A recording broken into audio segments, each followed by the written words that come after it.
Hello बच्चों, Tewariya coaching classes के इस सुंदर से प्लेटफॉर्म पे आपका बहुत बहुत स्वागत है। मैं आपको लेकर आया हूँ क्लास 10th यूपी बोर्ड में जो ड्राइंग का पेपर होता है उसके बारे में कुछ सूचनाएं और पेपर प्रीवियस ईयर पेपर जो आप एक बार इस पेपर को देखिए कि एग्ज़ाम में कैसे पेपर आते हैं। और एक और बात, ड्राइंग के पेपर में यानी चित्रकला का जो पेपर होता है उसमें बहुत से बच्चे कंफ्यूज होते हैं, तो इसलिए शुरू के वीडियो बिना स्किप किए कुछ निर्देशों को बिल्कुल ध्यान से सुनेंगे और ध्यान रखेंगे। आइए देखते हैं क्या हमारे कला विषय में क्या क्या चीज़ें निर्देश हैं। सबको ये आप पहली बार पेपर देने जा रहे हैं तो थोड़ा सा कन्फ्यूज़न रहेगा, तो देखते हैं कि क्या क्या निर्देश हैं कला के इस सब्जेक्ट में। तो आइए देखते हैं क्या निर्देश हैं आपके। तो सबसे पहले आज का जो पेपर का जो सेट लिया गया है चित्रकला का 2025 जो प्रीवियस ईयर हुए हैं उसी के बारे में है। तो सबसे पहले आपको बता दें कि चाहे वो कोई भी पेपर हो उसमें 3 घंटे आपको 15 मिनट पेपर को मिलते हैं, आपको ये ध्यान देंगे आप लोग।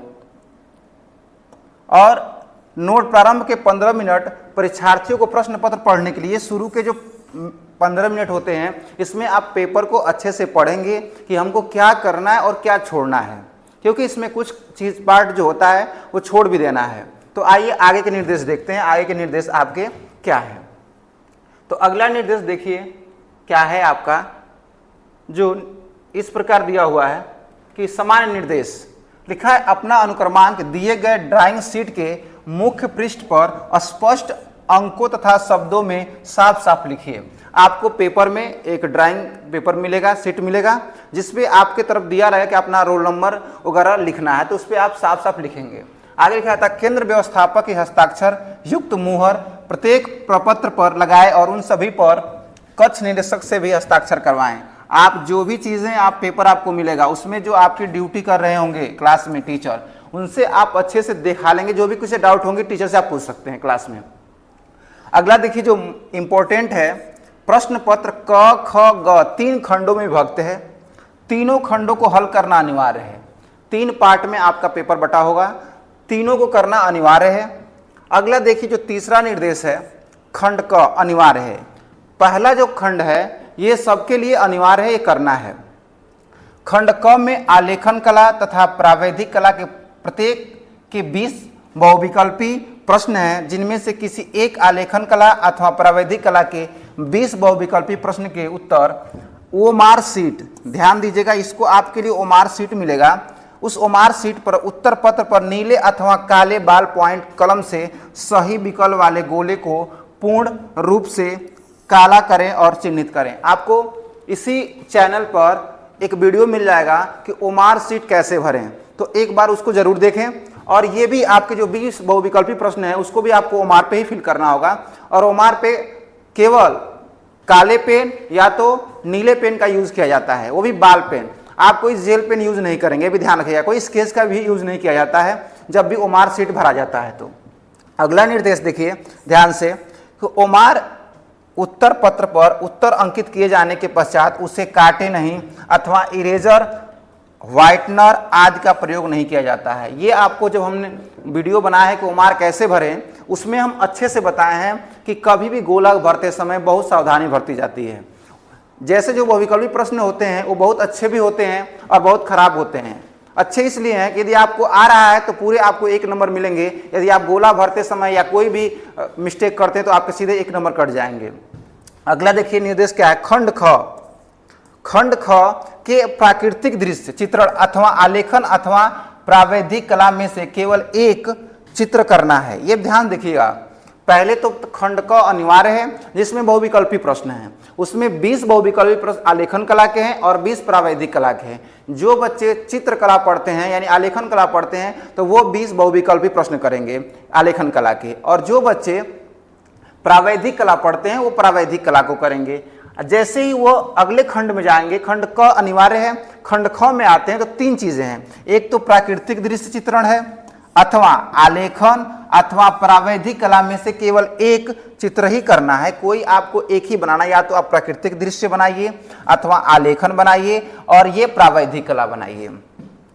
खंड ग में स्मृति चित्र के प्रश्न दिए गए हैं। खंड ग भी सबको करना, क्योंकि आपको ऊपर लिखा गया है खंड क ख ग 3 में विभक्त है, तीनों खंड को करना एकदम अनिवार्य है। तो आप क को भी करेंगे, ख और ग तीनों खंड को करना है। खंड क सबके लिए अनिवार्य है, खंड ग भी सबके लिए है। खंड ख जो है उसमें ध्यान देना है कि आप कौन सा चित्र बना रहे हैं, प्राकृतिक दृश्य बना रहे हैं, कोई एक बनाना होगा। या तो आप आलेखन बनाएंगे, या तो प्रावैधिक कला बनाएंगे, या तो प्राकृतिक दृश्य बनाएंगे, कोई एक बनाएंगे इसमें। तो एक बात और ध्यान दीजिएगा, आप लोग एग्जाम में आप पहले क्लास में पढ़े होंगे तो आपके टीचर ने आपको बोर्ड फॉर्म भरा होगा, तो उसमें आपको बताया गया होगा कि आपको चित्रकला पढ़ना है या प्रावैधिक कला पढ़ना है। तो इसको श्योर कर लीजिएगा। और इस वीडियो में मैं सारा चीज कवर किया हूं, बस प्रावैधिक कला के जो प्रश्न हैं, बहुविकल्पी प्रश्न तो इसमें मैं बताया हूं, लेकिन जो क्वेश्चन सॉल्व करने वाले हैं उस प्रश्नों को हमने नहीं बताया है। कमेंट में आप बताइएगा क्या आपको प्रावैधिक कला के वीडियो की आवश्यकता है, तो आगे वीडियो प्रोवाइड की जाएगी। इसमें हम आलेखन कला के प्रश्नों को अच्छे से समझाने की कोशिश किए हैं। आइए, ये निर्देश आपका इस प्रकार है। वीडियो बिना स्किप किए निर्देशों को ध्यान से देखेंगे और समझेंगे। बाबू आगे चलते हैं हम लोग।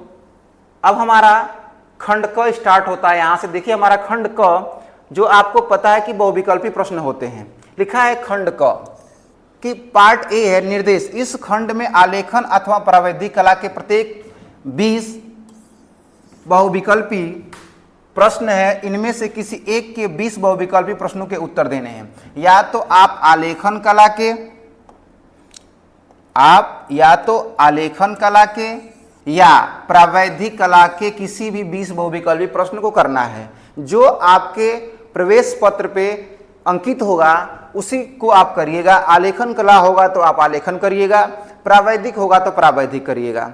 आगे देखिए, आपके द्वारा आलेखन अथवा प्रावैधिक कला में से किस भाग का चयन किया गया हो, उसके उत्तर ओमार शीट यानी उत्तर पत्र पर अंकित करना। यानी जो या तो आप प्रावैधिक कला करें या आलेखन करा करें, इसके जो आंसर होंगे बहुविकल्पी प्रश्न, उसको आपको ओमार शीट पे भरना है। कहाँ भरना है? ओमार पे। ओमार आपको मिलेगा आपके स्कूल में, तो उस पे आपको फिल करना है। और बाकी जो बनाने वाले हैं, जो आप पेंसिल से बनाएंगे, रंग भरेंगे, उसके लिए आपको स्कूल में ड्राइंग शीट मिलेगा। चलिए तो आगे देखते हैं अगला स्टेप।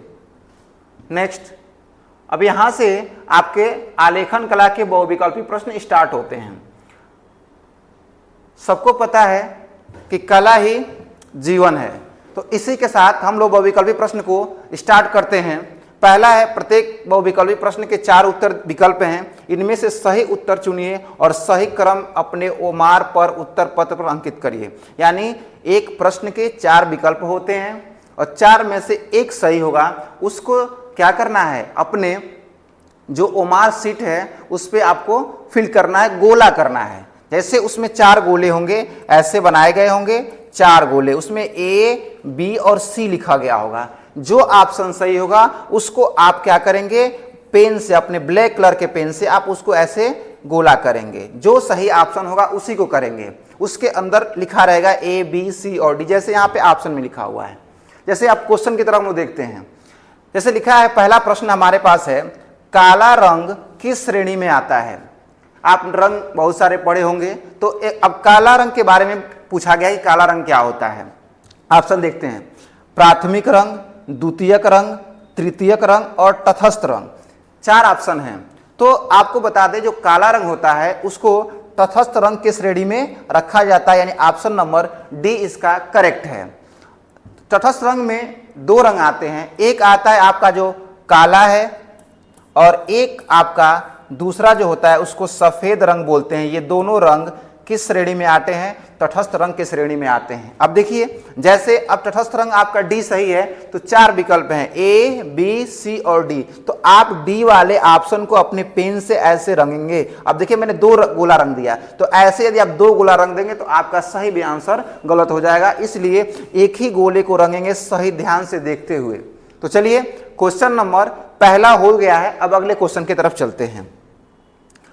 देखिए, अगला जो क्वेश्चन है ध्यान से आप लोग देखेंगे, सफेद रंग में लाल रंग मिलाने से कौन सा रंग बनता है? देखिए ऑप्शन भी बड़ा रंगीन दिखाई दे रहा है, एकदम कला का फीलिंग आपको आ रहा होगा कि सफेद रंग में लाल रंग मिलाने से कौन सा रंग बनता है। आप लोग जब कला पढ़ते होंगे तो आपके कला के टीचर या अभी हम बता ही रहे हैं तो आपने रंग मिला करके बहुत सारे रंग बनाए होंगे। तो यहाँ ध्यान से देखिएगा, सफेद रंग में जब लाल रंग हम लोग मिलाते हैं तो गुलाबी रंग बनता है। कैसा बनता है? गुलाबी, यानी ऑप्शन नंबर ए इसका करेक्ट है। बाकी रंग कैसे बनते हैं अभी आगे हम इसको एक्सप्लेन कर देंगे बहुत अच्छे से कि कब कौन सा रंग मिलाने पे कौन सा रंग बनता है। आइए अगले क्वेश्चन की तरफ चलते हैं। अगला क्वेश्चन नंबर तीसरा आपके सामने है कि निम्न में से तटस्थ रंग कौन सा है। देखिए अब यही होता है दिमाग का खेल। यदि आपने हमारा पहला क्वेश्चन ध्यान से देखा होगा तो एक क्वेश्चन आपका और सही हो जाएगा। आप देखते ही वीडियो आपके दिमाग में आ गया होगा कि सर ने बताया कि जो तटस्थ रंग होता है उसमें दो होता है, एक होता है काला और एक होता है सफेद, जो आपको पिछले वाले क्वेश्चन की तरफ बताया गया था। तो इसमें देखिए काला दिखाई नहीं दे रहा है तो सफेद तो होगा, तो ऑप्शन नंबर बी इसका क्या है? करेक्ट ऑप्शन है। देखिए सफेद रंग से बनाया भी गया है। तो आगे देखते हैं, अगले क्वेश्चन की तरफ चलते हैं। क्वेश्चन नंबर नेक्स्ट इन चौथा क्वेश्चन क्या कर, इंद्रधनुष में रंगों का क्रम क्या होता है? सब लोग इंद्रधनुष के बारे में जानते हैं। और एक और बात, सब बच्चे 10th में हैं, चाहे वो होम साइंस से हो या साइंस से हो, तो साइंस सबको पढ़ना है। आप लोग फिजिक्स में यानी भौतिक विज्ञान में पढ़े होंगे कि न्यूटन ने बताया था कि जब प्रकाश किरणों को प्रिज्म से गुजारते हैं तो वो 7 रंगों में बढ़ जाता है। कितने रंगों में? 7 रंगों में। उन 7 रंगों में कहा जाता है बैगनी,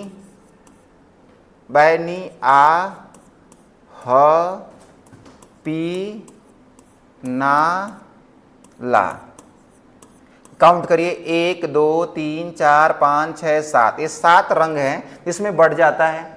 तो जब इंद्रधनुष बनता है ऐसे क्रम में 1 2 3 4 5 6 7 ऐसे रंग बनते हैं। तो जो सबसे नीचे से लिखा जाता है बैगनी, आ, ह, पी, ना, ला, तो सबसे नीचे यानी क्रम में प्रथम स्थान, तो नीचे से जो प्रथम स्थान होता है वो बैगनी कलर का होता है, यानी बैगनी सबसे नीचे होता है। उसके बाद बैगनी के बाद आपका जो है अगला जो होगा वो नीला होगा। क्या होगा? नीला। नीला के बाद उसके बाद आसमानी, हरा, पीला, नारंगी और लाल होगा। तो इंद्रधनुष में जो रंगों का क्रम है वो प्रथम रंग में कौन सा होगा? बैगनी रंग होगा। तो ऑप्शन नंबर ए इसका करेक्ट है। आइए अगले क्वेश्चन की तरफ देखते हैं। पीला रंग किस श्रेणी में आता है? यहां आपको हम एक बहुत ही अच्छे तरीके से आपको बताने जा रहे हैं, ध्यान दीजिएगा। ये वीडियो जो है आपको बहुत ध्यान से पढ़ना है। यहाँ से यदि आप यही केवल वीडियो पढ़ लेंगे तो बहुत सारे मैक्सिमम क्वेश्चन आप बोर्ड के एग्जाम में सॉल्व कर ले जाएंगे। आइए देखिएगा, पूछा जा रहा है क्वेश्चन में कि पीला रंग किस श्रेणी में आता है। आइए कुछ रंग के बारे में बताते हैं जो बहुत सारे अभी क्वेश्चन आप ऑटोमेटिक कर लेंगे। आइए क्वेश्चन की तरफ चलते हैं, बताते हैं रंगों के बारे में। जैसे हमने बताया कि जो रंग होते हैं उसमें हमने क्या बताया? बैगनी, आ, ह, पी, ना, ला, ये आपके 7 रंग होते हैं। 7 रंगों में यदि आप यहाँ पे एक सन बना दीजिए, क्या बना दीजिए? सन बनाइए, सूरज। जैसे ही आप सूरज बनाएंगे तो आपको बता दें जितने रंग सूरज के नज़दीक होते हैं, जितने भी रंग क्या होते हैं? सन के नज़दीक होते हैं, उनको अग्रगामी बोलते हैं। और जो रंग सूरज से दूर होते हैं उसको पश्चगामी बोलते हैं। यानी ये आपका अग्रगामी है। क्या है? अग्रगामी। ये अग्रगामी है और जो इधर के रंग है वो क्या है? पश्चगामी है। क्या है? पश्चगामी है। तो आप देख रहे होंगे पीला रंग इसी के श्रेणी में आ रहा है। तो क्या पूछा गया? पीला रंग किस श्रेणी में आता है? तो निश्चित ही ये अग्रगामी है। क्या है? अग्रगामी। ऑप्शन नंबर ए इसका सही विकल्प होगा। यानी ध्यान से देखिएगा आप लोग, जो पहला ऑप्शन है यही करेक्ट है। आइए कुछ चीजें और भी यहां से समझ लेते हैं। जो सूरज के नजदीक होगा, जो रंग सूरज के नजदीक होगा, आपको सबको पता है कि सूरज कितना गर्म है, तो जो नजदीक होंगे वो गर्म रंग होंगे और जो दूर होंगे वो ठंडा रंग होंगे। यानी ये सारे रंग किस श्रेणी में आ जाएंगे? गर्म रंगों की श्रेणी में आ जाएंगे, और ये सारे रंग किस श्रेणी में आ जाएंगे? ठंडे रंगों की श्रेणी में आ जाएंगे। यानी आगे अगर क्वेश्चन कभी पूछेगा कि ठंडा और गर्म रंग क्या होता है, तो यदि आप कंफ्यूजन होता है तो सबसे पहले आप 7 रंगों को ऐसे लिख लेंगे, बै नी आ ह पी ना ला, और जब सन बनाएंगे और सन के जितने भी नजदीक रंग होते हैं उसको अग्रगामी, जो दूर होते हैं उसको पश्चगामी, और जो सूरज के नजदीक होते हैं उसे गर्म रंग बोलते हैं, जो सूरज से दूर होते हैं उसको ठंडा रंग बोलते हैं। एक और एक्स्ट्रा बात जान जाइए, जो ये बैगनी रंग है सबसे दूर है तो ठंडी इसको ज्यादा लगती होगी, तो कंपन इसमें ज्यादा होता होगा। यदि कभी भविष्य में क्वेश्चन पूछ ले कि सबसे ज्यादा कंपन किस रंग में होता है, तो बैगनी रंग में सबसे ज्यादा कंपन होता है, क्योंकि ये सूरज से सबसे ज्यादा दूर है। ठंडी में कपकपाहट होती है ना सबको। हाँ, तो आइए देखिए ऑप्शन नंबर ए इसका करेक्ट है इस ऑप्शन का। और आगे बढ़ते हैं, क्वेश्चन नंबर नेक्स्ट देखते हैं। 5वां क्वेश्चन हो गया, 6वें क्वेश्चन की तरफ देखते हैं। अभी आप अगर ध्यान से पढ़े होंगे तो देखे होंगे, अभी क्वेश्चन उसी के श्रेणी का एक आ गया। हरा रंग किस प्रकार का रंग है? हरा रंग किस प्रकार का रंग है, ये क्वेश्चन नंबर 6 है। तो जब हम अभी बनाए थे तो क्या बनाए थे, यानी एक बार और बना देते हैं। देखिए, बै नी आ ह पी ना ला, यानी हरा जो रंग है ये दूर है, यानी हरा रंग ये पक्का ही किस श्रेणी में आएगा, यानी शीतल रंगों की श्रेणी में आएगा। यानी एक शीतल रंग है, यानी ये ठंडा रंग है। शीतल का मतलब ही ठंडा होता है, यानी इसका जो है बी ऑप्शन करेक्ट है। आइए नेक्स्ट क्वेश्चन की तरफ चलते हैं कि अगला क्वेश्चन है, दो वर्षों को, थोड़ा सा यहाँ मिस्टेक हो गया टाइपिंग में, ध्यान दीजिएगा। यहाँ पे वर्णों होना चाहिए। क्या होना चाहिए? 2 वर्णों को मिश्रित करने पर प्राप्त वर्ण कहलाता है। देखिए वहां पे वर्ण दिया, जैसे रंग को ना वर्ण भी कहा जाता है। नॉर्मली जो हम लोग रंग यूज करते हैं उसको वर्ण कहा जाता है, तो ये वर्षों के जगह पे क्या रहेगा? वर्णों। क्या रहेगा? वर्णों होना चाहिए, लेकिन यहाँ पे वर्षों हो गया है, यहाँ पे हो जाएगा वर्णों। यानी 2 वर्णों को मिश्रित करने पर प्राप्त वर्ण कहलाता है। तो जब 2 रंगों को मिलाते हैं तो जो दूसरा रंग बनता है उसे हम द्वितीयक रंग बोलते हैं। क्या बोलते हैं? द्वितीय रंग। ऑप्शन जब देखते हैं, यानी इसका जो ऑप्शन नंबर बी है वो करेक्ट है, यानी द्वितीयक रंग की श्रेणी में कौन आएगा, यानी बी ऑप्शन करेक्ट है। चलिए नेक्स्ट क्वेश्चन की तरफ चलते हैं।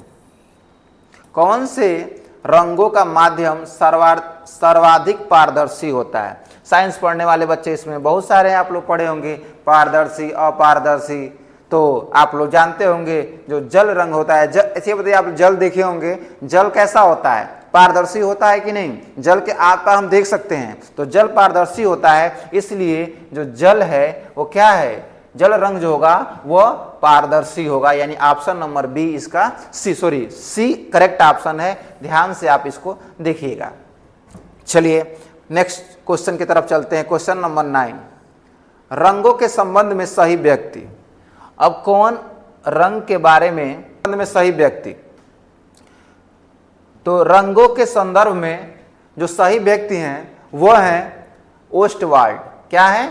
ओस्टवाल्ड। रदरफोर्ड तो आप पढ़े होंगे, ये साइंस में आते हैं। जेम्स वाट आप पढ़े होंगे, इनमें से कोई नहीं, यानी ओस्टवाल्ड रंगों के मतलब रंगों के संबंध में। न्यूटन भी रंगों के बारे में आते हैं, न्यूटन ऑप्शन में नहीं है, इसलिए हम लोग ओस्टवाल्ड को करेक्ट करेंगे। चलिए नेक्स्ट क्वेश्चन की तरफ चलते हैं। अगला क्वेश्चन क्या है?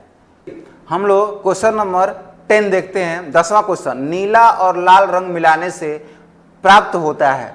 इसके लिए आपको एक तरीका हम बताते हैं। देखिए सबसे पहले अगर ये आप भूल जाते हैं कैसे कौन सा रंग मिलाने पे कौन सा रंग बनता है, तो उसका हम एक तरीका आपको समझा रहे हैं। देखिएगा, सबसे पहले आप एक सर्कल बनाइएगा, यानी वृत्त बनाइएगा।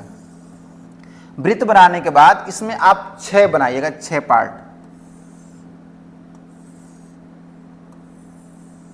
और इसमें आप रंग को भर दीजिए। जैसे आपको पता होगा 7 रंग जो होते हैं, बै नी आ ह पी ना ला, ये आपके 7 रंग होते हैं। इसमें 1 2 3 4 5 6 7 इसमें आसमानी कलर को लिखा नहीं जाता क्योंकि ये थोड़ा नीला के जैसे ही दिखता है, तो इसलिए इसको छोड़ करके बाकी रंगों को आप इस चक्र में भर दीजिएगा। कहीं से भी, कोई जरूरी नहीं कि कहाँ से भरना है, जहाँ से आपकी इच्छा वहीं से स्टार्ट करिए। जैसे आप बैगनी है तो यहाँ से स्टार्ट कर सकते हैं, बै,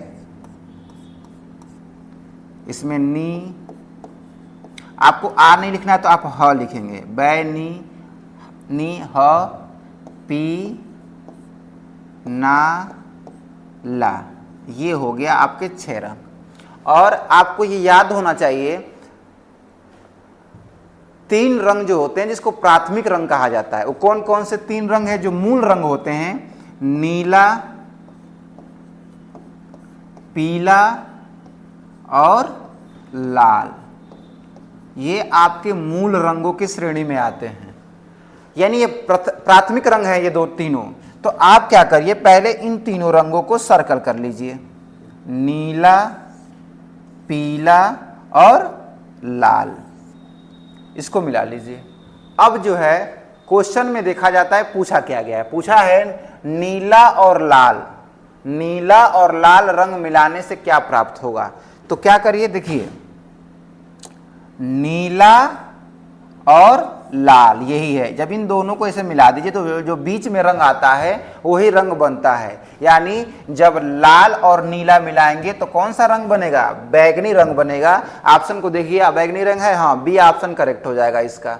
तो option number B is correct, यानी बैगनी रंग बनेगा जब नीला और लाल मिलाए। उसी तरह से कभी आपसे पूछ ले कि पीला और नीला मिलाएंगे तो क्या होगा, तो हरा रंग मिलेगा। इसको आप मिलाएंगे तो नारंगी रंग मिलेगा। तो ये आपको परीक्षा में बहुत ही हेल्प करेगा। आगे चलिए, ये याद करिए, नीला, पीला और लाल ये जो होते हैं ये प्राथमिक रंग होते हैं। अगला क्वेश्चन, 11वां क्वेश्चन देखिए क्या है। चलिए आगे क्वेश्चन देखते हैं हम लोग। द्वितीयक रंग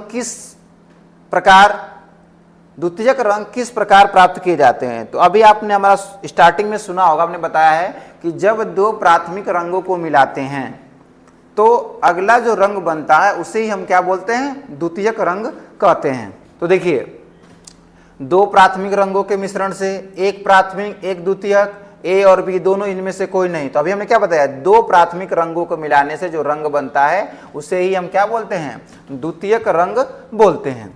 चलिए क्वेश्चन नंबर नेक्स्ट, अलसी के तेल। कुछ क्वेश्चन आपके कॉमन सेंस से भी हो सकते हैं, अगर आप थोड़ा सा कॉमन सेंस लगा। अलसी के तेल का प्रयोग किया जाता है, भाई तेल पानी में मिलता ही नहीं है। आप कभी देखे होंगे बाबू पानी में तेल मिलता है? नहीं मिलता है, तो आप कभी जल रंग में डाल ही नहीं सकते हैं। बाकी पेस्टल रंग आप अभी उतना नहीं जानते हैं, तेल में ही तेल मिलेगा। तो आप इसके लिए ऑप्शन नंबर बी करेक्ट हो जाएगा, यानी अलसी के तेल का प्रयोग तैल रंग के लिए किया जाता है। चलिए नेक्स्ट क्वेश्चन, ईजल। अगला क्वेश्चन है, ईजल का प्रयोग किया जाता है। देखिए ईजल यानी जल में मिला करके जो भी रंग लगाए जाते हैं। तो पहला है चित्रकारी में, मूर्तिकला में, वास्तुकला में, इनमें से कोई नहीं। तो सबके बारे में आपको पता ही होगा। चित्रकला यानी आप जो कापी पे बनाते हैं, पर्दे बनाया जाता है, उसमें रंग भरा जाता है, यानी रंग जल में मिला के ही भरा जाता है, इसलिए पहला ही ऑप्शन करेक्ट है।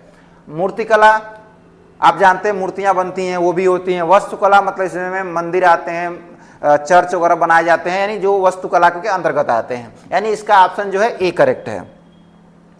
अगला क्वेश्चन देखिए, काला व सफेद रंग किस श्रेणी में आता है? अब इस स्टार्टिंग में ही आपको दोनों बता दिया गया है कि काला और सफेद रंग किस श्रेणी में रखा गया है। सबको याद हो गया होगा, तटस्थ रंग किस श्रेणी में रखा गया है। किस श्रेणी में? तटस्थ रंग की श्रेणी में, यानी option number D is correct. आइए अगला क्वेश्चन, क्वेश्चन नंबर 15 देखते हैं। किस नंबर की पेंसिल से खींची गई लाइन सबसे डार्क होती है? देखिए जो बी कैटेगरी की पेंसिल होती है उसमें जैसे जैसे आप आगे बढ़ेंगे, 2B, 4B, 8B ऐसे जो भी आगे बढ़ेंगे तो आपका वो डार्क होता जाएगा। ऑप्शन को ध्यान में दिया, ऑप्शन में क्या कौन कौन सा ऑप्शन है? तो ऑप्शन में बी वाला एक ही ऑप्शन में, तो कुछ देखना ही नहीं है, तो सीधे आप ऑप्शन कौन सा लगाएंगे? B is the correct answer. यही जो पेंसिल होती है वो क्या होती है? डार्क होती है। यदि आप बी ले लेंगे तो और डार्क होगी वो, यानी बी कैटेगरी की जो पेंसिल होती हैं वो डार्क कैटेगरी में आती हैं। आइए अगला देखते हैं, क्वेश्चन नंबर 16 पे आगे। शीघ्रता से किया गया आलेखन। शीघ्रता मानो जल्दी से, आप कहीं जा रहे जल्दी जल्दी आपको करना है तो क्या करेंगे, स्केच बना देंगे, किसी का ऐसे कर देंगे, स्केच बन के तैयार हो गया, यानी स्केच ऑप्शन में है भी, देखिए बहुत सही, यानी option number C is correct. आलेखन बनाने में टाइम लगता है, पोर्ट्रेट बनाने में तो और टाइम लगता है, इसलिए आप स्केच बनाते हैं, यानी आउटलाइन बस बना दिए, आदमी समझ जाएगा हाँ इसका ये फिगर है। चलिए आगे देखिए, जैसे मैं अभी अगर आपको एक स्केच बनाऊं तो अगर आप ऐसे ही देखिए,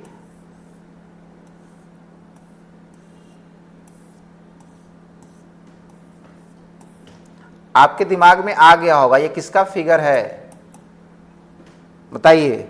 आप लोग एक बार में समझ गए होंगे, ये तुरंत जल्दी में है, लेकिन दिख गया होगा कि हाँ ये मेढक का जैसे फिगर दिख रहा है। जैसे मेढक को अगर आप ऐसे लेटा दें तो कुछ इस प्रकार का दिखाई देगा, यानी आप स्केच बना सकते हैं जल्दी में।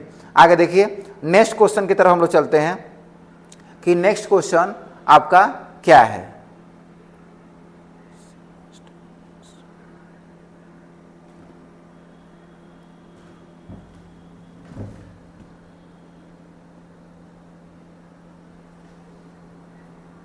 चलिए आगे हम लोग नेक्स्ट क्वेश्चन की तरफ चलते हैं। क्वेश्चन नंबर 17, अजंता की गुफाएं स्थित हैं।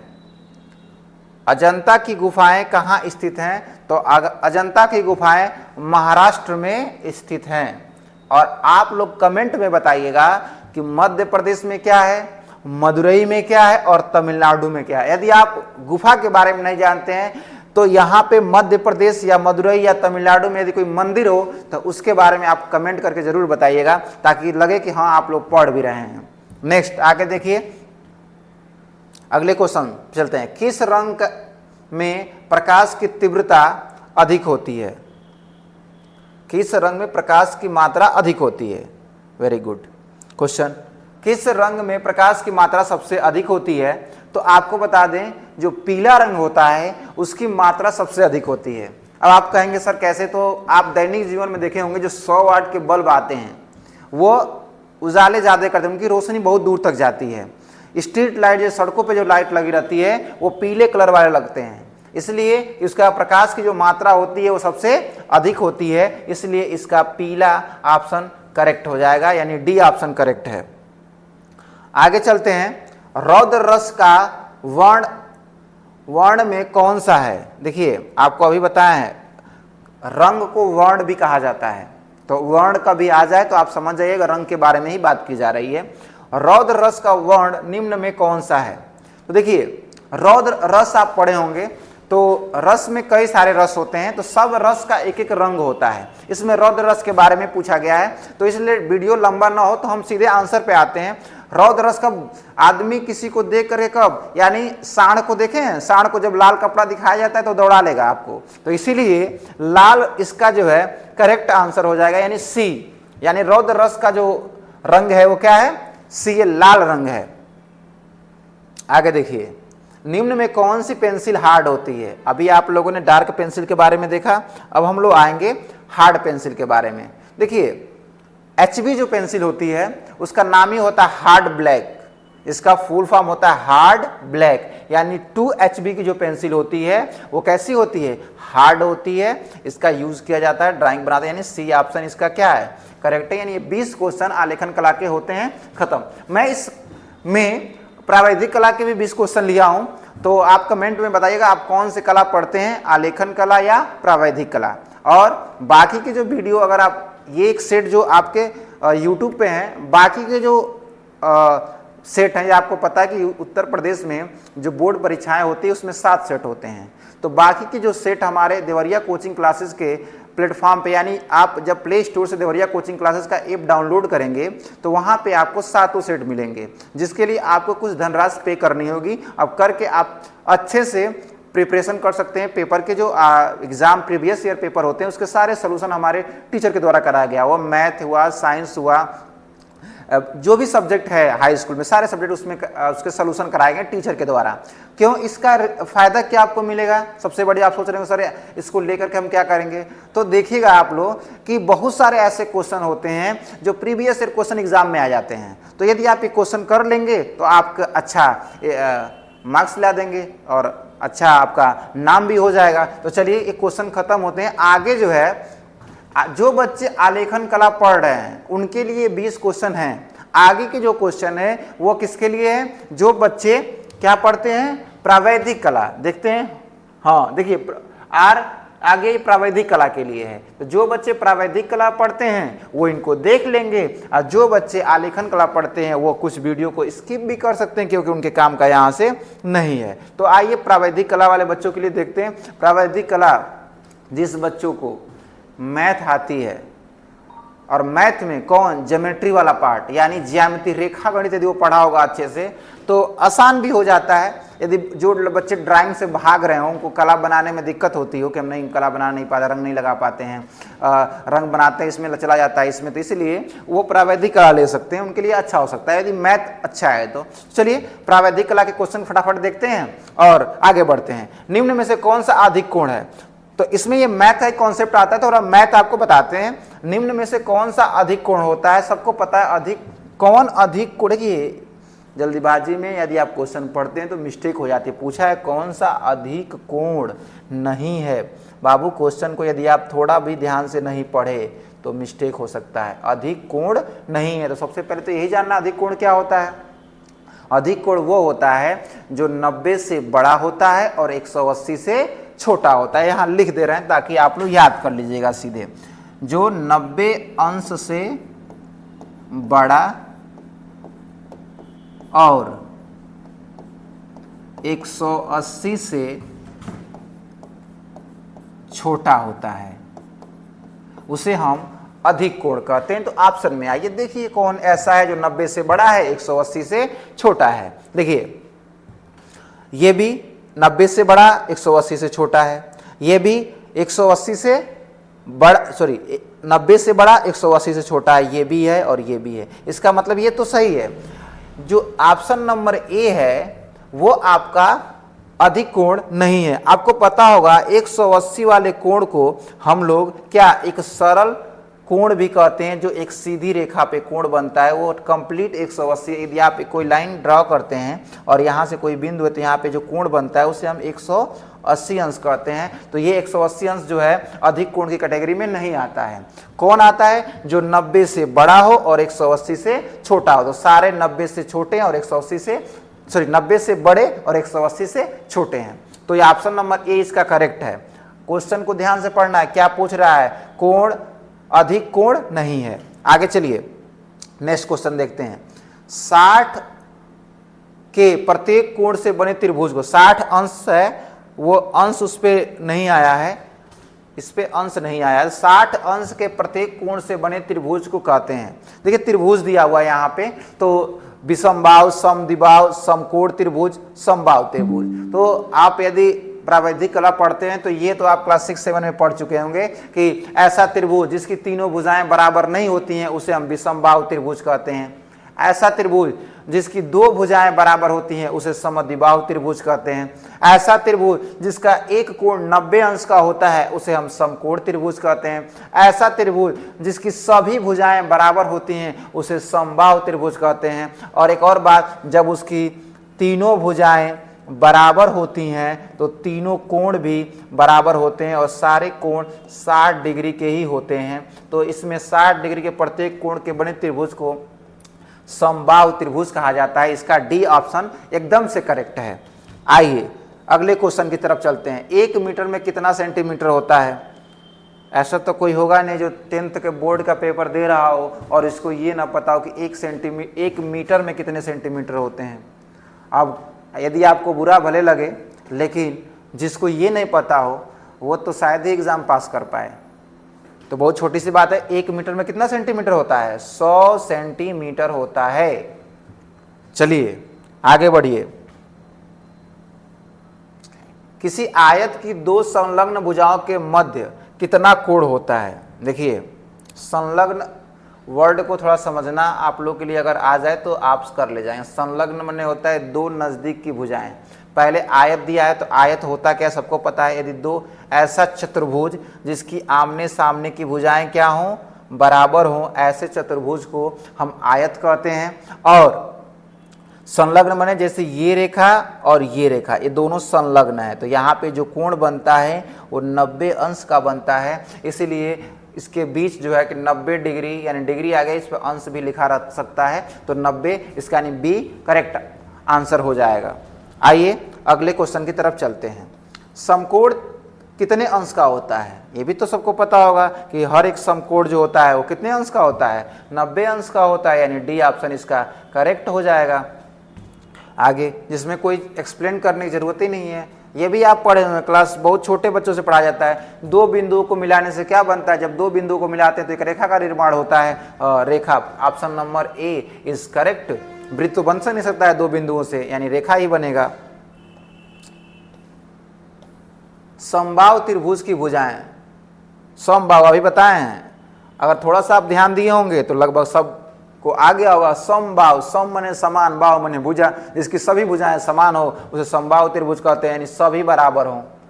क्या हो, सभी भुजाएं क्या हो, बराबर हो। उसे आगे पढ़ने की जरूरत पहले ही ऑप्शन में मिल गया, तो फिर आगे चलते हैं। क्वेश्चन नंबर 8, आयत का क्षेत्रफल। आयत का क्षेत्रफल हर एक बच्चे को पता होगा, लंबाई गुणे चौड़ाई होती है, और इसमें कहीं भी आधार गुणे ऊंचाई लिखा है, केंद्र का परिसर लिखा है, समलंब और केंद्र लिखा है, इनमें से कोई नहीं, यानी गुणा यहाँ पे नहीं रहेगा, इनमें से कोई नहीं, यानी यही सही है। आप ध्यान देंगे तो इनमें से कोई नहीं, यानी सबको पता है इसका क्षेत्रफल होता है लंबाई गुणे चौड़ाई, L गुणे B होता है। तो चलिए आगे बढ़ते हैं, डी ऑप्शन इसका करेक्ट है।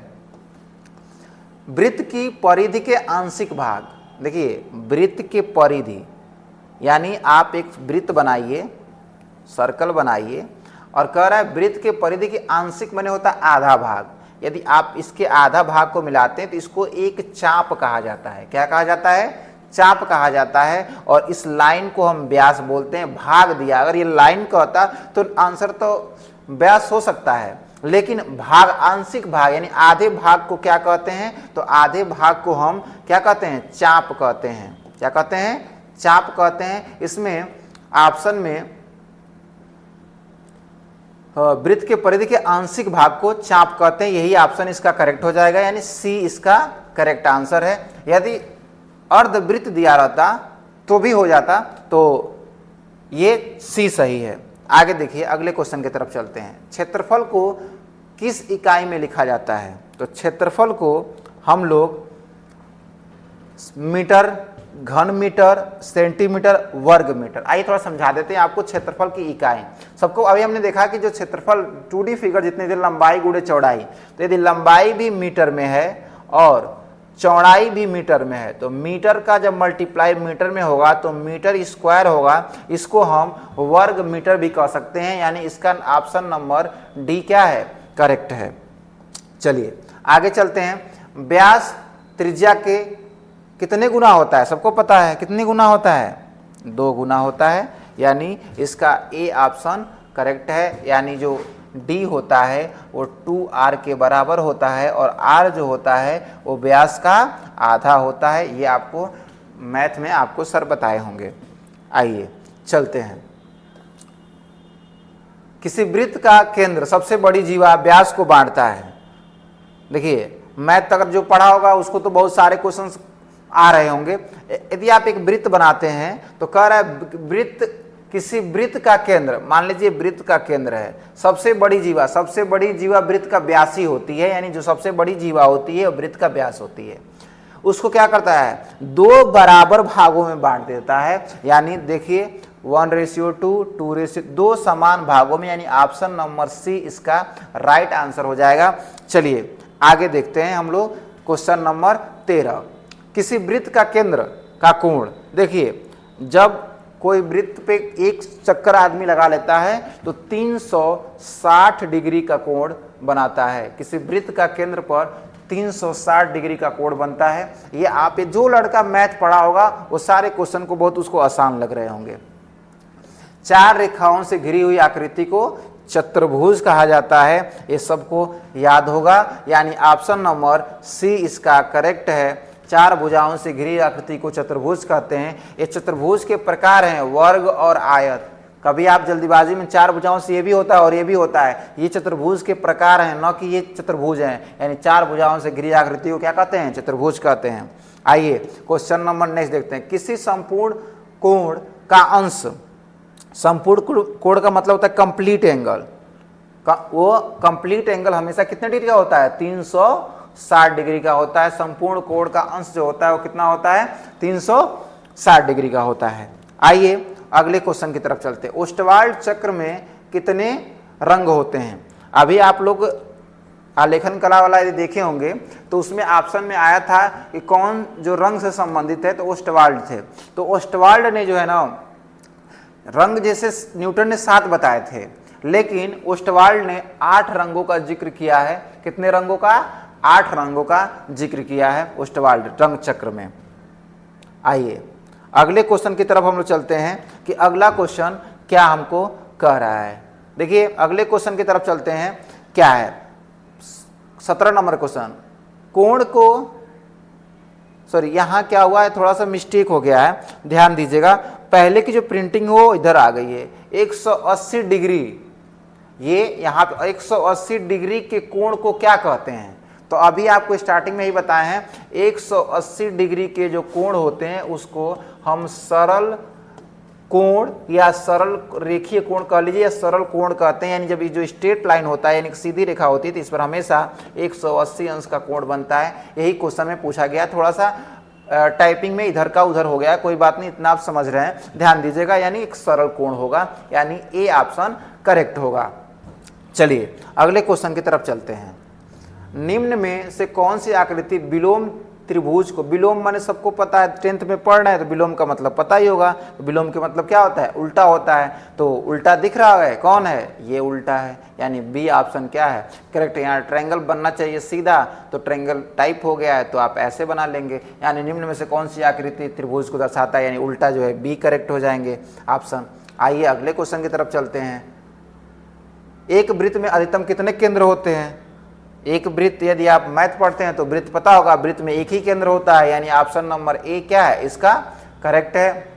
जो बच्चे प्रावैधिक कला से हैं वो इसको देख सकते हैं, बाकी कमेंट में बताएंगे। यदि उनको प्रावैधिक कला के वीडियो चाहिए तो और प्रोवाइड किए जाएंगे, नहीं तो चित्रकला के वीडियो जो है आपको एप्लीकेशन पे हमारे मिल जाएंगे, जो Deoria coaching classes play store से आप डाउनलोड कर सकते हैं। और उसमें जुड़ करके प्रीवियस ईयर क्वेश्चन को कैसे सॉल्व करते हैं हमारे टीचरों के साथ जुड़ करके आप देख सकते हैं। और जो भी टीचर आपको पढ़ाएंगे, और सबसे बड़ी फायदा आपको ये मिलेगी ना, जब आप प्रीवियस ईयर क्वेश्चन करेंगे, जब एग्जाम में बैठेंगे तो कुछ क्वेश्चन ऐसे हों, कुछ क्या मैक्सिमम क्वेश्चन अभी आप यहीं देख रहे होंगे कि बहुत सारे क्वेश्चन क्या हो रहे थे? रिपीट हो रहे थे। तो ऐसे ही हर साल क्वेश्चन रिपीट होते हैं, 7 सेट हैं और कहीं ना कहीं रिपीट हो जाएगा, तो आपको ये बेनिफिट मिल सकता है। आइए देखते हैं अगले क्वेश्चन की तरफ। प्रावैधिक कला का ये लास्ट 20वां क्वेश्चन है जो ओमार सीट पे भरने होते हैं। देखिए क्या है, कह रहा है निम्न में से न्यून कोण है। अभी आप इसके पहला क्वेश्चन अधिक कोण के बारे में देख रहे थे, तो आज हम लोग अभी न्यून कोण के बारे में देखेंगे। न्यून कोण क्या होता है? वह कोण जो 0 से बड़ा और 90 से छोटा होता है। यानी हम लिख दे रहे हैं 0 से बड़ा, 90 से छोटा। 0 से बड़ा, 90 से छोटा। देख लीजिए कौन है? ये तो 90 है, 180, यानी 45 डिग्री जो है ये 0 से बड़ा है, 90 से छोटा है, यानी निम्न में से न्यून कोण, यानी ए ऑप्शन करेक्ट है। तो इस प्रकार हमारे 20 प्रावैधिक कला के जो बहुविकल्पी प्रश्न है वो भी खत्म हो गए। तो अब हम लोग चलते हैं आगे, जो चित्र बनाने के लिए आते हैं उनको ध्यान से देखते हैं। एक बार और बता दें आप लोगों को, पहला खंड क में 2 भाग हैं, एक प्रावैधिक कला और एक आलेखन कला।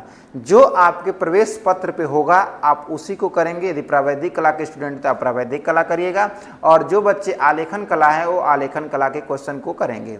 सारे क्वेश्चन को समझा दिया गया है। यदि किसी प्रकार का कोई डाउट हो तो आप कमेंट में ज़रूर बताइएगा कि सर, और यदि आप किसी चीज़ की ज़रूरत होगी, क्या कोई क्वेश्चन में कोई बात अगर है आपको लग रहा है, तो आप ज़रूर कमेंट में बताइएगा कि सर हमको और ज़्यादा वीडियो की आवश्यकता है तो आप जुड़ सकते हैं किस पे, हमारे देवरिया कोचिंग क्लासेस के प्लेटफॉर्म पे। आइए आगे चलते हैं हम लोग। यानी प्राकृतिक दृश्य चित्र आ गया। जो अगला जो है प्राकृतिक चित्र दृश्य, नेचुरल लैंडस्केप पेंटिंग। देखिए इसमें ये बताया है कि कितने नंबर आपको कहाँ से मिलेंगे। देखिए 20 सेमी और 25 सेमी के आयत में निम्नलिखित में से किसी एक का दृश्य चित्रण कीजिए और चित्रण को जल रंग अथवा पेस्टल रंग से पूर्ण कीजिए। जो बच्चे अभी आपको जब निर्देश हमने बता रहे थे तो उसमें बताए थे आपको 3 है, या तो प्राकृतिक दृश्य, आलेखन कला और प्रावैधिक कला यहाँ पे है। बर्तन बनाता हुआ कुम्हार अथवा सूर्यास्त के समय पर्वतीय दृश्य। 2 क्वेश्चन है, दोनों में से कोई एक करना होगा। अभी इस वीडियो में दोनों बता दे रहा हूँ, बाकी आपको कोई एक करना होगा। और एक और बात, कला आपको कोई हाथ पकड़ के नहीं सिखा सकता है जो सत्य है। उसके लिए एक ही विकल्प है कि आप जितना ज़्यादा हो सके उतना ज़्यादा प्रैक्टिस करें। आप डेली जब हर एक सब्जेक्ट से मन भर जाए तो आप एक ड्राइंग बनाएं, कला बनाएं, एक सुंदर सा कमल का फूल बनाएं, उसकी पंखुड़ियाँ बनाएं, उसके पत्तियाँ बनाएं, तो देखेंगे आपको बहुत अच्छा लगेगा।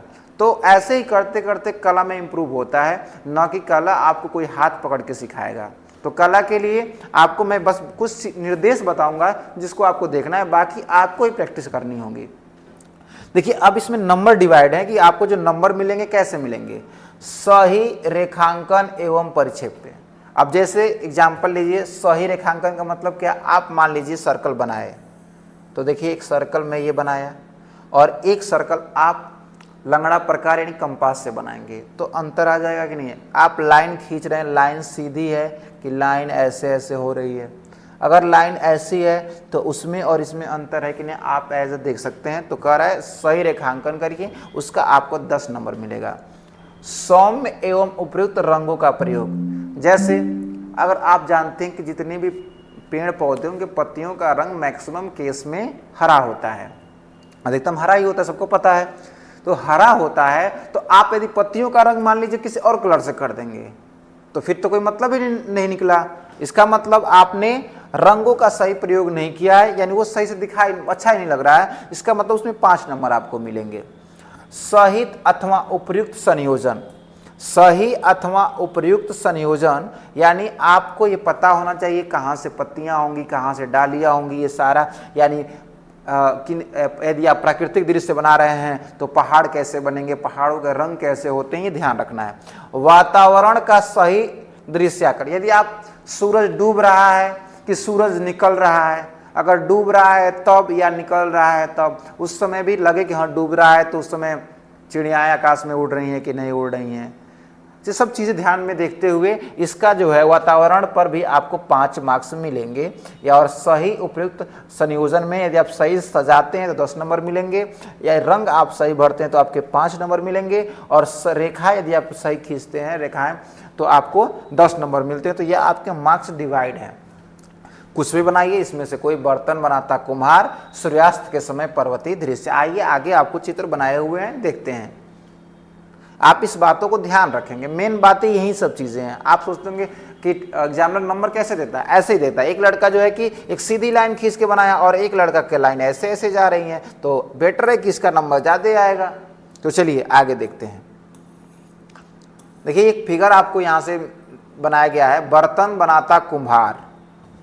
देखिए ये जो फिगर आपको एक दिखा दिया गया है, आपको बनाया हम बनाएंगे, इस पे तो बन नहीं पाएगा क्योंकि कॉपी पे अच्छे से बनता है। ये डिजिटल बोर्ड है, इस पर कॉपी पर बना करके हमने इस पर लगा दिया है, और इसको देख करके आप अपने ड्राइंग के कॉपी में क्या कर सकते हैं, प्रैक्टिस कर सकते हैं कि कैसे कौन सा रंग कहाँ फिल होगा, क्या कहाँ पे है। तो देखिए इस फिगर को, बर्तन बनाता कुम्हार, और इसको आप अपने कॉपी में प्रैक्टिस कर लीजिएगा। हो सकता है किसी सेट में आपको इस साल मिल जाए।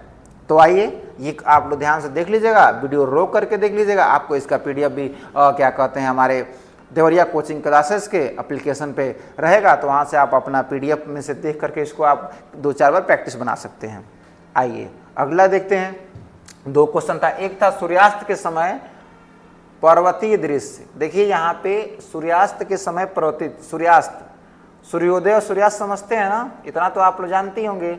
सूर्य उदय हो रहा है, सूर्यास्त हो रहा है। देखिए यहाँ पे चिड़ियाएँ आकाश में हैं, यहाँ पे सूरज है। तो आपको पता है कि जब सूरज डूबता है और उगता है तो उस समय लाल कलर का दिखाई देता है, उसकी जो छाएँ हैं देखिए रेड कलर का दिखाई दे रहे हैं। ये पहाड़ हैं, ये देखिए जो धरातल है उसके रंग हरे हैं। ये देखिए सबको पता समुद्र का रंग कैसा होता है, नीला होता है। तो ये ही रंगों का संयोजन है बाबू, कि रंग कैसे आप भरते हैं इसका बहुत ध्यान रखना है, ठीक है। अब ये देख करके कोई भी एग्जामिनर, यदि आप ही एग्जामिनर होंगे तो आप अच्छा नंबर देंगे। तो इसको भी देख करके आप प्रैक्टिस बना सकते हैं कि सूर्यास्त के समय पर्वतीय दृश्य का कैसे हम फिगर बनाएं, और बाकी आप अपने बुक से प्रैक्टिस बनाएंगे। और आगे चलते हैं अगले क्वेश्चन की तरफ। देखिए लिखा है आलेखन। देखिए अब जो बच्चे आलेखन पढ़ते वो तो आलेखन कला वाले आ गए सब।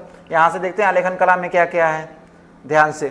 तो ये है कि 8 सेमी व्यास के वृत्त में, 8 सेमी व्यास के वृत्त में एक आकर्षक आलेखन की रचना करें जो कमल, पुष्प, पत्ती, कली व मछली, ध्यान रखिएगा बाबू, इसमें बोला है कि मछली, यानी उसमें एक जीव मछली को बनाना है आपको। कभी मछली कभी हिरण भी पूछ लेता है, लेकिन यहाँ पे मछली पूछा है कि संयोग के साथ कि 3 जल रंग। और एक और बात, रंग में ना बहुत ज़्यादा रंग लगाने से जो ड्राइंग होता है वो बहुत अच्छा नहीं होता है, खराब भी हो जाता है। इसलिए क्या कम से कम रंगों का, यानी इसमें बोला है बस 3 रंगों का प्रयोग करना है। इकाई की मौलिकता होनी चाहिए, लयनात्मक रेखाएं होनी चाहिए, उत्तम रंग होने चाहिए, संगति होना चाहिए, रंग का संयोजन होना चाहिए, सामान्य प्रभाव व आकर्षक होना चाहिए। लगे कि हाँ ये जो फिगर बना एकदम आकर्षक है, आपको देखने में लगे कि हाँ ये तो एकदम बहुत ही बेहतरीन बना है, ताकि टीचर आपको नंबर अच्छे से दे सके। तो इन बातों को फोकस करेंगे और नंबर आपके सामने है। यदि जिस पर जो आप करते हैं उसमें आपको इस तरह से नंबर मिलेंगे, यानी 10, 10, 20 और 10 ये 30 नंबर के केवल आलेखन कला हैं। आइए देखते हैं। ये देखिए आपको वृत्त के अंदर बना हुआ एक मछली का फिगर दिखाई दे रहा होगा, और ध्यान से यदि आप लोग देखेंगे तो एक ये रंग है जो हरा है, और ये देख रहे होंगे मछली का एक रंग और एक ये गुलाब कमल का रंग। तो 3 रंगों का संयोजन है। जो इसकी पृष्ठभूमि है वो भी एक रंग से बना हुआ है, तो इसको भी आप ध्यान से देख लेंगे। एक बात ध्यान रखते हैं, जब भी पेंटिंग करते हैं तो ऐसे पकड़ के पेंटिंग नहीं करते हैं, एक हाथ को जरूर कॉपी पे टच करेंगे ताकि आपकी जो पेंसिल है वो ज़्यादा वाइब्रेट ना करे और ऐसे रंगों को आसानी से आप फिल कर सकते हैं। देखिए मैं कैसे रंग फिल कर रहा हूँ, ऐसे रंगों को फिल किया जाता है। यानी ये एक हाथ कॉपी पे टच होनी चाहिए और एक पेंसिल ऐसे, अगर आप ऐसे करके ऐसे करेंगे तो वाइब्रेट हाथ होता है और इस ये वाला रंग दूसरे वाले में रंग में चला जाता है। पता चला कि इसको रंग रहे हैं, इस रंग से चला गया पत्तियों में, तो इसलिए इसका भी ध्यान रखा जाता है कैसे रंग लगाते हैं। चलिए आगे की तरफ बढ़ते हैं और देखते हैं अगला। देखिए अब आगे प्रावैधिक कला, आगे जो है प्रावैधिक कला के क्वेश्चन है। प्रावैधिक कला के क्वेश्चन को हम सॉल्व नहीं कराए हैं क्योंकि प्रावैधिक कला के क्वेश्चन के जो बच्चे होते हैं थोड़ा कम होते हैं। तो आपको यदि प्रावैधिक कला के क्वेश्चन का सलूशन चाहिए तो आप कमेंट में बताइएगा, तो मैं उसके सलूशन कराने का प्रयास करूंगा। बाकी चित्रकला के जो आलेखन कला है उससे क्वेश्चन हम सॉल्व कराए हैं। चलिए आगे देखते हैं क्या है। तो अब आते हैं खंड ग के तरफ, और खंड ग में स्मृति चित्रण है। इस स्मृति चित्रण में देखिए ध्यान से क्या है। इस प्रश्न पत्र के 2 भाग है, क तथा ख, दोनों ही भागों के चित्र बनाना अनिवार्य है। निम्नलिखित में से किसी एक का स्मृति चित्रण प्रकाश तथा छाया दर्शाकर पेंसिल के माध्यम से बनाइए। चित्र की माप 15 सेमी से कम ना होनी चाहिए। यानी आप जो भी चित्र बनाएंगे उसकी लंबाई कम से कम 15 सेंटीमीटर होने से कम नहीं होनी चाहिए। चित्र बनाते समय निम्नलिखित बिंदुओं पर ध्यान दें। रेखा, सौष्ठ, आकृतियों की अनुरूपता, यानी हाँ लगे कि आप मूली बनाए हैं तो मूली है, गाजर ना लगे, ये आपको लगे। आकृतियों की अनुरूपता 4 नंबर इसमें और 6 नंबर इसमें मिलेंगे आपको। तो कृपया करके इसको ध्यान से देखेंगे क्या क्या ये बातें निर्देश में लिखा हुआ है। चलिए आपको फिगर देखा जाता है, फिगर क्या है। तो पहला उसमें दिया हुआ है हजारा बनाना है आपको। तो हजारा का फिगर आपके सामने है कि हजारा कैसे बनाएंगे। तो हजारा आप इस फिगर को देख करके आप प्रैक्टिस बना सकते हैं कि हजारा कैसे बनाया जाता है। हजारा में आपके ये जो पेंसिल से सेट किए गए हैं सारा, ये आप अच्छे से सेट कर लेंगे। देखिए कितना खूबसूरत बनाया गया। आप भी इतना ही खूबसूरत बना करके क्या नाम है कि वीडियो को देख लीजिएगा, सेव कर लीजिएगा। आप स्क्रीनशॉट ले करके आप कई बार 1-2 बार बना, बोर्ड परीक्षा से पहले आप इस हजारा को बनाकर प्रैक्टिस बना लीजिएगा और आप एग्ज़ाम में जब आएगा तो आप बना लीजिएगा। बाकी आपको आगे अगले क्वेश्चन की तरफ देखते हैं। अगला क्या था, कोई एक बनाना होता है।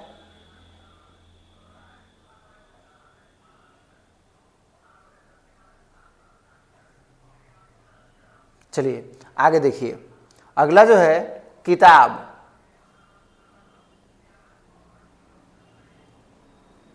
अगला आपको किताब का बनाना है, दूसरा है किताब। कोई एक बनाना होगा तो आप इसमें से हम सब आपको दे दिए, आप प्रैक्टिस बनाने लिखिए। लगभग सारे पेपर में ना यही चीज़ें रिपीट होती हैं, किताब, कप प्लेट, मूली गाजर, ये सारी चीज़ें रिपीट होती रहती हैं। तो इसलिए आप कोई इसी का प्रैक्टिस बना लेंगे कोई, तो इसी में से हर एक पेपर में आपको मिलेगा। अगले साल भी यही हर साल रिपीट हो। तो एक किताब का फिगर है, इसको आपने बनाया है, आप इसको भी प्रैक्टिस बना सकते हैं। चलिए आगे देखिए, अगला हमारे पास है कप और प्लेट। कप और प्लेट बनाना है। देखिए कप और प्लेट बना करके फिगर आपके स्क्रीन पर दिखाई दे रहा होगा कि कैसे कप और प्लेट बनाया गया, कैसे पेंसिल से सेट किया गया है। ये आपको बना सकते हैं। कुछ रूल्स होते हैं जो रूल आपको बता दिए जाएंगे आगे की वीडियो में कि कैसे कप प्लेट सही से बनाए जाते हैं। अगर आप बनाना नहीं आता है आपको, धीरे धीरे सीख लेंगे आप, तो उसको भी बना दी जाएंगे। लेकिन कप प्लेट का फिगर आपके सामने, आप इसको प्रैक्टिस बना लीजिएगा। कला जो है प्रैक्टिस का ही गेम है। जितना ज़्यादा आप प्रैक्टिस करेंगे आप उतना ही सुंदर कला बनाएंगे, क्योंकि कला ही जीवन है। आगे देखिए डी, हॉकी और बॉल। हॉकी और बॉल देखिए आपके पास फिगर है, ये तो सबसे आसान है। हर एक लड़का जो जिसको कुछ नहीं ड्राइंग आता होगा वो भी ये हॉकी और बॉल बना सकता है। और देखिए नीचे सेट किया गया है, इसमें आपको फिगर में बोला गया था सेट करना है, ताकि आपको लगे कि हाँ अकॉर्डिंग टू क्वेश्चन आप आंसर दिए हैं कि नहीं। अगले चलिए, आगे आपके पास आता है खंड ग ख। उसमें 2 का क था और क आपके सारे क्वेश्चन हो। ख में देखिए क्या दिया हुआ है कि निम्नलिखित में किसी एक का स्मृति चित्र प्रकाश तथा छाया दर्शाए पेंसिल द्वारा कीजिए। चित्र 15 सेमी से कम नहीं होना चाहिए। चित्र में निम्नलिखित बिंदु पर ध्यान देना है। रेखा सौष्ठ आकृतियों की अनुरूपता। अब इसमें क्या है, अंगूर का गुच्छा, लौकी, अनानास, मूली और पत्तियों के साथ। निम्नलिखित में से किसी एक, खाली इसमें से देखिए ABCD कोई एक बनाना है, आप जो बना लीजिए। बाकी आप इस वीडियो में मैं आपको सारा जो भी चीज़ें देखिए, अंगूर का गुच्छा, लौकी, अनानास, मूली, पत्तियों से सारा इसमें आपको बना करके और इस पे लगवा दिया हूं। और आप इसको देख करके प्रैक्टिस बना लीजिएगा। आपको एग्जाम में 100% यहीं से क्वेश्चन आएंगे, इसी सब में से कोई एक आएगा और एक ही कोई बनाना होगा। बाकी बनाने के लिए तो सारा इस पे लगा हुआ है आगे की स्लाइड में। देखिए अगला पहला है अंगूर का गुच्छा। देखिए ये अंगूर का गुच्छा जो है यहाँ पे लगा हुआ है। आपको इसको देख करके आप इसको क्या कर सकते हैं, प्रैक्टिस बना सकते हैं कि क्या नाम है कि कैसे अंगूर का गुच्छा बनाया गया है, पत्तियों सहित है। तो आप इसको अपने कापी पर बना करके, ड्राइंग के कापी पर बनाएंगे और बना करके देख सकते हैं। अंगूर का गुच्छा ए था। अगला हमारे पास है लौकी। लौकी देखिए बनाया गया, नीचे सेट भी किया गया। ऐसे ही आप लौकी बना करके और एग्जाम में आप बना सकते हैं और अच्छा नंबर ला सकते हैं। ये लौकी है, कोई एक बनाना है, इस पर ध्यान दीजिएगा, सब नहीं बनाने हैं, कोई एक ही बनाने होंगे। आपके पास आ गया अनानास। अनानास आप देख रहे हैं, ये PPT में उतने अच्छे से क्योंकि आ नहीं पाया है, लेकिन आप फिगर दे करके आप जब प्रैक्टिस बनाएंगे 2-3-4 बार, तो सबसे आसान तो अनानास ही दिख रहा है हमको, तो क्योंकि बहुत आसान, इसकी पत्तियाँ भी बहुत कठिन नहीं है, तो आसान से आप बना सकते हैं। आगे देखते हैं। देखिए आगे हमारे पास है मूली पत्तियों सहित। देखिए आपके पास ये मूली बन गया है। आप चाहें तो इसका फेस इधर घुमा के भी बना सकते हैं, कोई ज़रूरत नहीं कि ऐसे ही बनेगा। सुविधा के अनुसार मैं ऐसे बना दिया हूँ और आप ऐसे बना देंगे। मैं ऐसे बनाया हूँ, आप ऐसे बना सकते हैं, कोई दिक्कत नहीं। पत्तियों सहित बनाना है, बाकी सेट कर देना है मूली को। देखिए मूली पत्तियों सहित है, ये आपके फिगर है। आप प्रैक्टिस देखिए, जो यहाँ पे लगाया गया कोई एक ही बनाना है। मैं ये बार बार इसलिए कह रहा हूँ, आप प्रैक्टिस बना लेंगे, इन्हीं में से कोई एक ही आएगा आपके एग्जाम में, ये फिक्स है। इसी में से रिपीट होता रहता है। कभी मूली बनाना है, कभी अनानास बनाने के लिए आया, कभी कप प्लेट, कभी कुछ। ये पेंसिल वाले आना है हमेशा, इसको ध्यान से देख लेंगे, वीडियो रोक करके स्क्रीनशॉट ले करके अब इसकी प्रैक्टिस बना लेंगे आप। ठीक है, चलिए आगे। यानी आपका यही लास्ट क्वेश्चन था और इसके बाद ये ख़त्म होता है। बहुत बहुत धन्यवाद। जो चीज़ें आपको समझ में नहीं आई होगी उसको आप कमेंट में बताइएगा और ये वीडियो आपको यूट्यूब चैनल पे हमारे देवरिया कोचिंग क्लासेस पे मिलेगा। और इसके साथ यदि अगर जुड़ना चाहते हैं और कम से कम ये तो आप बना ही लेंगे, लेकिन जो बहुविकल्पी 20 प्रश्न हैं यदि आप उसमें नंबर पाना चाहते हैं तो आप देवरिया कोचिंग क्लासेस से जुड़िए। मैं वादा करता हूँ आप लोगों को कि 100% 20 क्वेश्चन गलत नहीं होंगे, क्योंकि आप खुद देखे होंगे जो जैसे मैं बहुविकल्पी प्रश्न आपके लिए कराया हूँ, काफ़ी अच्छा लगा होगा आप लोगों को। बहुत बहुत धन्यवाद।